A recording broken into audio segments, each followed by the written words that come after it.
Bendiciones con todos. Tema 37. Las verdades de la palabra de Dios. Hoy, el juicio y sentencia de Caín. Y utilizamos Génesis capítulo 4, versículos del 9 al 12, que dice lo siguiente. Y Jehová dijo a Caín, ¿dónde está Abel tu hermano? Y él respondió, no sé. ¿Soy yo guarda de mi hermano? Y él le dijo, ¿qué has hecho? La voz de la sangre de tu hermano clama a mí desde la tierra. Ahora pues, maldito seas tú de la tierra que abrió su boca para recibir la sangre de tu hermano, de tu mano. Cuando labres la tierra, no te volverá a dar su fuerza. Errante y extranjero serás en la tierra. Mire, la gran sentencia de parte de Dios porque mató a su hermano. Pero recordemos un poco el tema anterior. En el tema anterior vimos el asesinato de Abel. Ahora veremos el juicio y sentencia de su hermano asesino. Caín, en lugar de arrepentirse y buscar el perdón del Señor, agregó otros crímenes a su sentencia, convirtiéndose en el primer hombre que es maldecido por Dios. La frase ¿dónde está tu hermano? ¿Dónde está Abel? No lo sé. Es similar a la que le hace a Adán en el jardín de Edén. Pero a diferencia de su padre, quien después de culpar a Eva admitió su crimen y temió al Señor, Caín no mostró temor alguno hacia Dios. Inclusive se mostró desafiante, agregando un nuevo pecado, la mentira. Al mentir directamente a Dios al decirle que no sabía dónde estaba Abel y tratando de encubrir el homicidio.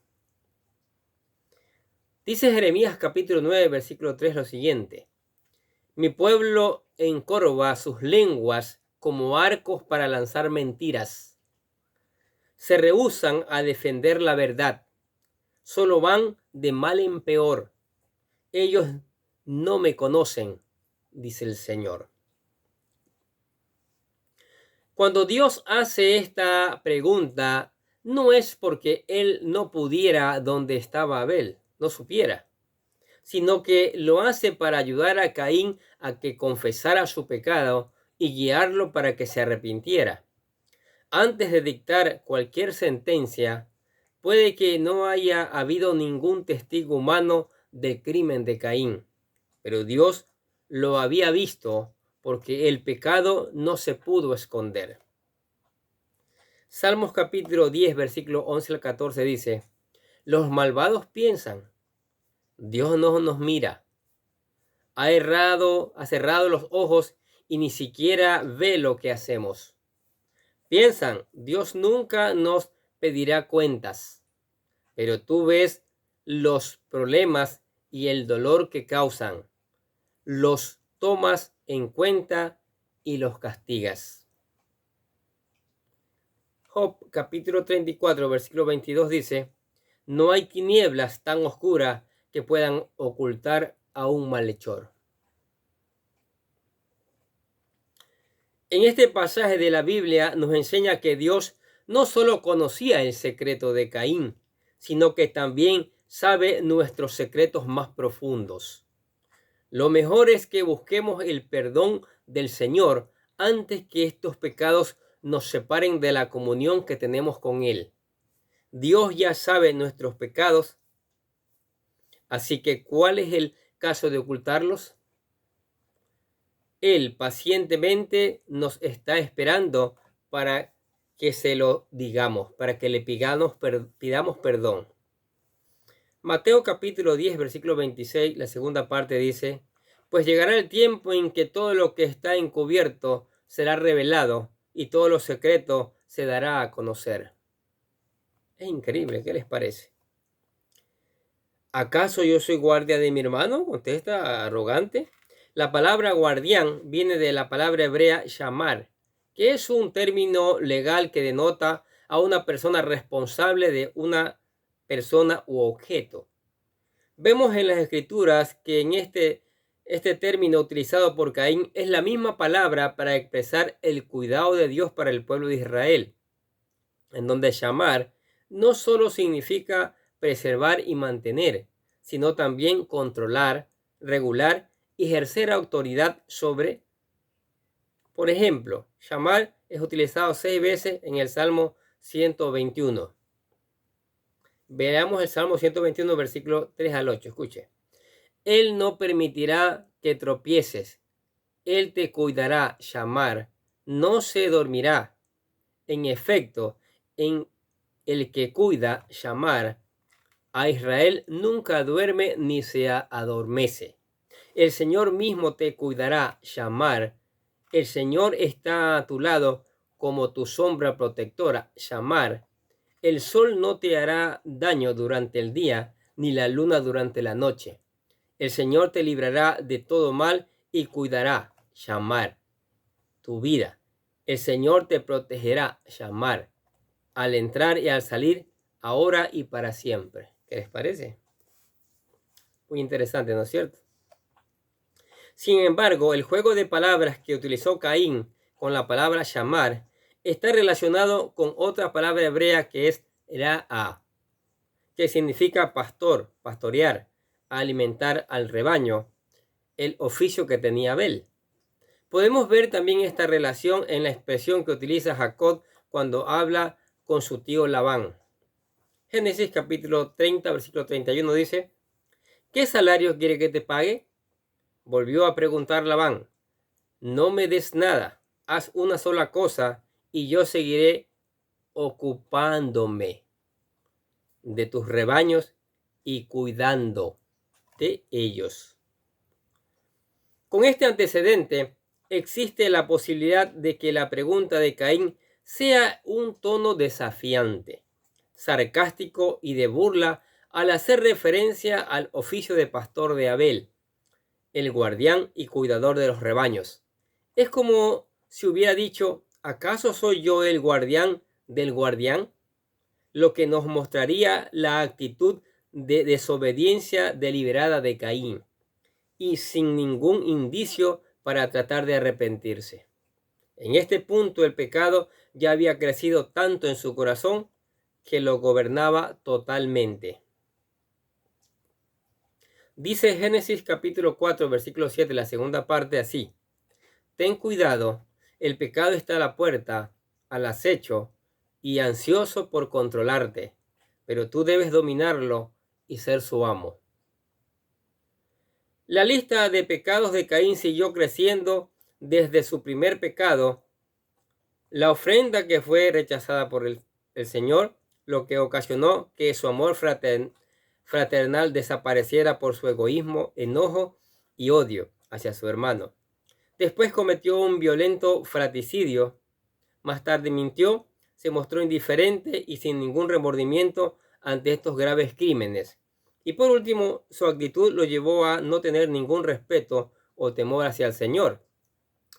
Estos fueron los pasos de Caín y a los que Judas se refiere en el versículo 11. Escuche, dice: ¿qué aflicción les espera? Pues siguen los pasos de Caín, quien mató a su hermano, al igual que Balaam engaña a la gente por dinero y, como Coré, perecen en su propia rebelión. Y el Salmos capítulo 36, versículo 1 dice: a los malvados el pecado les susurra en el profundo de su corazón. No tienen temor de Dios en absoluto. La violencia que inició este acto de Caín iba a crecer e incluso a propagarse con su descendencia, Lamed, uno de sus hijos. Posteriormente también mató a un joven que lo atacó. Esta herencia de pecado alcanzaría su pico en los tiempos de Noé antes del diluvio. Proverbios capítulo 29, versículo 22 dice: la persona enojada comienza pleitos. El que pierde los estribos con facilidad comete todo tipo de pecados. El versículo 10 de Génesis 4 dice: porque el Señor le dijo: ¿qué has hecho? Escucha, La sangre de tu hermano clama a mí desde la tierra. La segunda pregunta que hizo el Señor a Caín, ¿qué has hecho?, es la misma con la que cuestionó a su madre Eva en el paraíso en Génesis capítulo 3, versículo 13. Es más una expresión de horror y regaño que una pregunta para indagar información adicional. Y como en los juicios de hoy en día, ahora vemos que Dios cambió de ser el interrogador a ser el fiscal que denuncia el crimen. La naturaleza pecaminosa del acusado hizo que su situación empeorara al sumársele más pecados que lo incriminaron aún más. Santiago capítulo 2, versículo del 10 al 11 dice: porque cualquiera que cumpla toda la ley, pero que falle en un solo mandato, ya es culpable de haber fallado en todos. Porque el que dijo, no cometerás adulterio, también dijo, no matarás.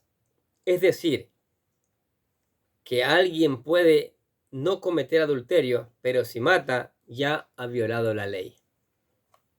¿Qué les parece? El Señor solo necesita presentar una prueba y testimonio condenatorio en contra del acusado para declararlo culpable. La sangre de tu hermano clama a mí desde la tierra. La sangre personifica un testigo legal que inculpa a Caín y demanda un castigo para el asesino. El segundo testigo legal es la tierra, que ya había sido mencionada en Génesis capítulo 3, versículo 17. Ahora es contaminada con la sangre de un inocente. Y con todo esto, Dios una vez más mostró su misericordia hacia Caín al castigarlo en vez de sentenciarlo a muerte por su crimen. Y no solo eso, como veremos, le va a poner una marca de protección y permitirá que su descendencia prospere, dándole ingenio para que construyan ciudades, desarrollen artes, conocimientos en metalúrgica y para que vivan cómodamente en este mundo. Pero más adelante, el Señor sancionará formalmente a los asesinos después de que pasara el diluvio. Sí. Miren lo que dice Génesis capítulo 9, versículos 5 y 6. Yo exigiré la sangre de cualquiera que le quite la vida a otra persona. Si un animal salvaje mata a una persona, ese animal debe morir. Y cualquiera que asesine a otro ser humano debe morir. Si alguien quita una vida humana, la vida de esa persona también será quitada por manos humanas, pues Dios hizo a los seres humanos a su propia imagen.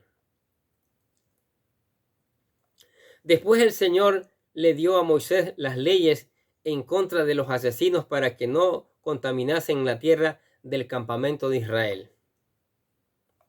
Sí, miren Números capítulo 35, versículo 30, versículo 33 y 34, escuche lo que dice. Todos los asesinos deben ser ejecutados.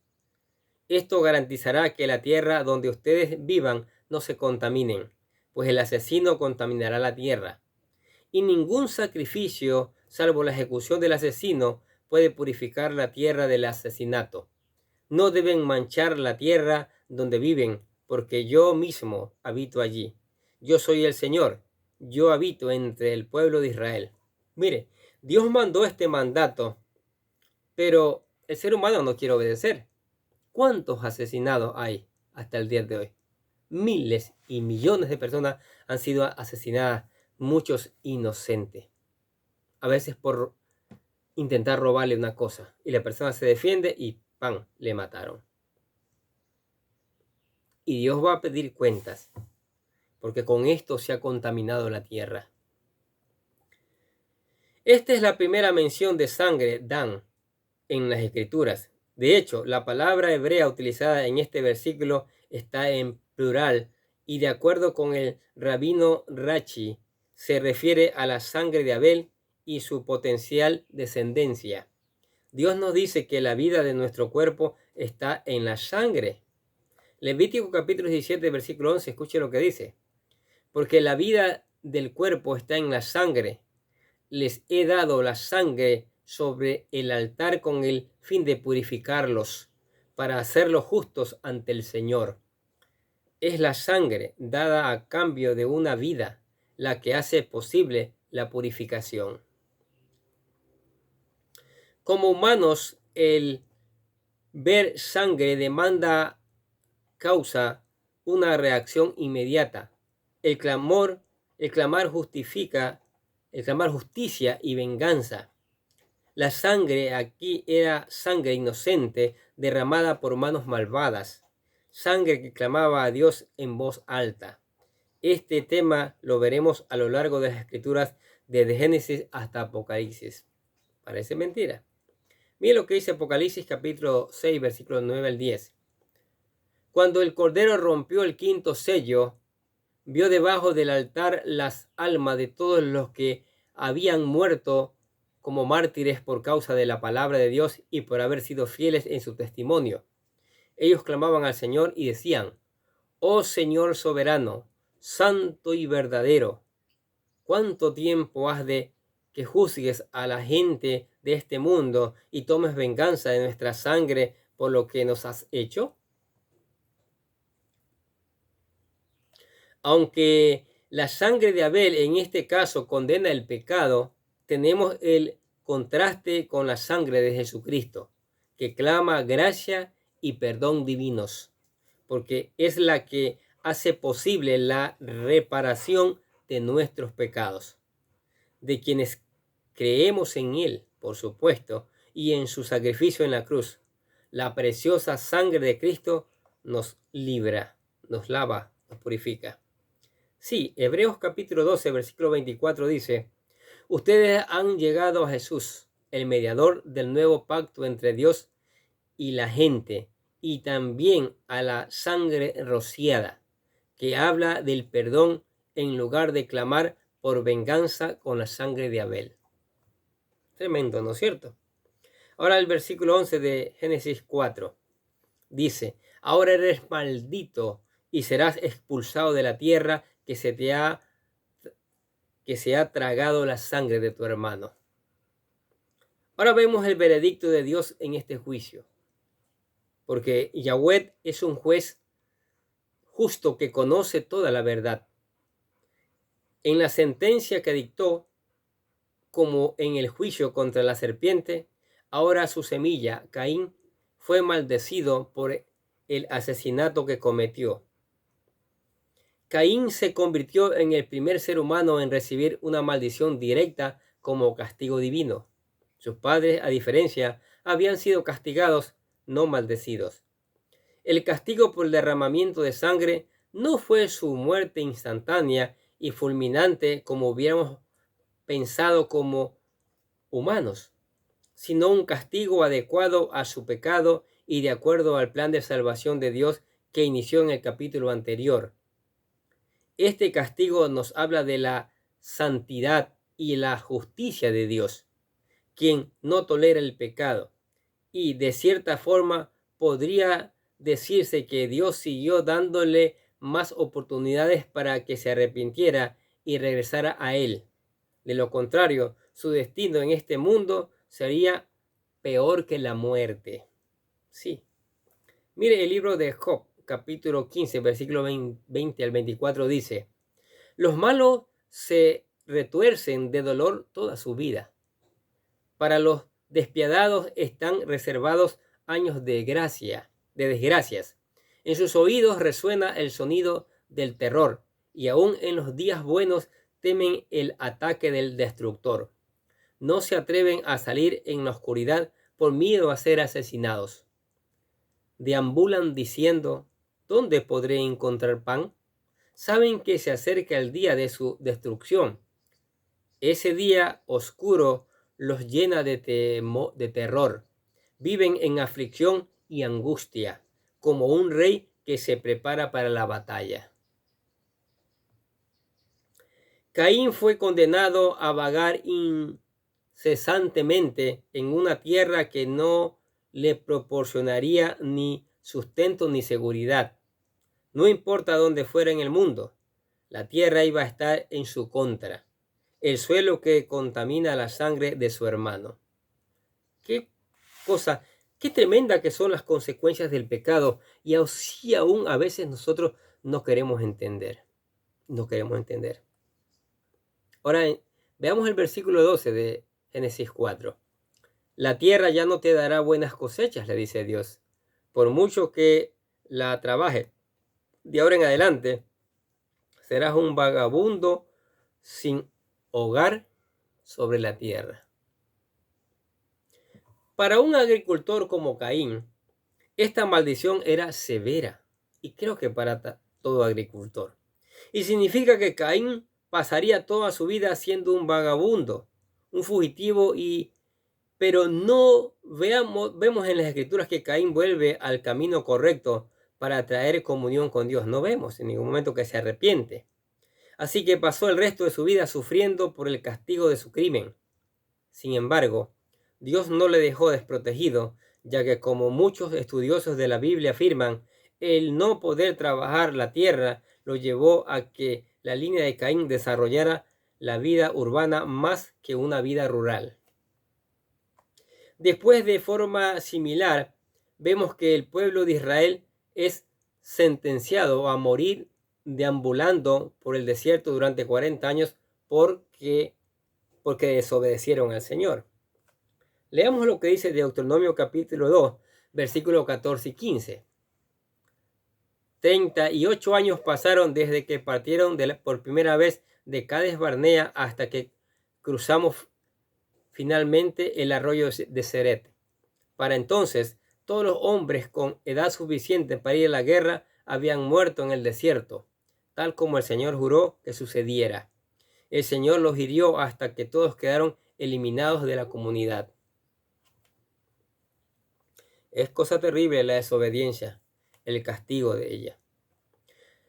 Lo triste que es Caín, después de escuchar el juicio de Dios, mostró la ignorancia que tenía sobre el carácter de Dios y exhibió los frutos de la caída y su naturaleza pecaminosa al buscar su bienestar construyendo ciudades. Caín no buscó el perdón de Dios porque él no quería a Dios en su vida. No tenía ninguna aspiración por convivir con él. Se rebeló ante el Señor por su pensamiento corrupto y equivocado, pensando que él podía arreglárselas por sí solos sin la ayuda de Dios. Pero Caín, lamentablemente, no es el único que pensaba de esta forma. El camino que escogió seguir es el camino de los millones de personas que han seguido a lo largo de la historia de la humanidad. Entonces, alejado de Dios, buscando mejor el mundo, haciéndolo más cómodo para vivir, y lo que se ha ido perfeccionando a través de sus propias religiones y filosofías refinadas que dictan cuáles son las buenas obras que presentan a sus dioses. Pasan por alto lo que Dios realmente quiere de nosotros, rechazan la forma de Dios que Dios nos da para purificarnos del pecado y en lugar utilizan métodos mejorados. Por eso la palabra de Dios dice que no améis al mundo ni las cosas que aman al mundo. ¿Sí? El que ama al mundo, el amor del Padre no está allí. Entonces, Caín escogió eso, amar más al mundo y olvidarse de Dios. Y eso es incorrecto. Y eso es lo que han hecho en la actualidad muchas personas. Por eso viven en el mundo y se han apartado totalmente de Dios. El Salmo capítulo 14, versículo 12 dice: delante de cada persona hay un camino que parece correcto, pero termina en muerte. Así creen muchos los que viven en el mundo. Y Jueces capítulo 21, versículo 25 dice: en esos días Israel no tenía rey. Cada uno hacía lo que le parecía correcto según su propio criterio. Para ir concluyendo este pasaje del juicio de Caín, aprendimos que Dios juzga y castiga todos los pecados de manera apropiada, pero no lo hace por ira o venganza. Su objetivo es que nos arrepintamos, corrijamos nuestra senda y restauremos nuestra relación con Él. Como dice Isaías capítulo 45, versículo 7, yo formo la luz y creo las tinieblas. Yo envío los buenos tiempos y los malos. Yo, el Señor, soy el que hace estas cosas. ¿Qué les parecen estas verdades de la palabra de Dios?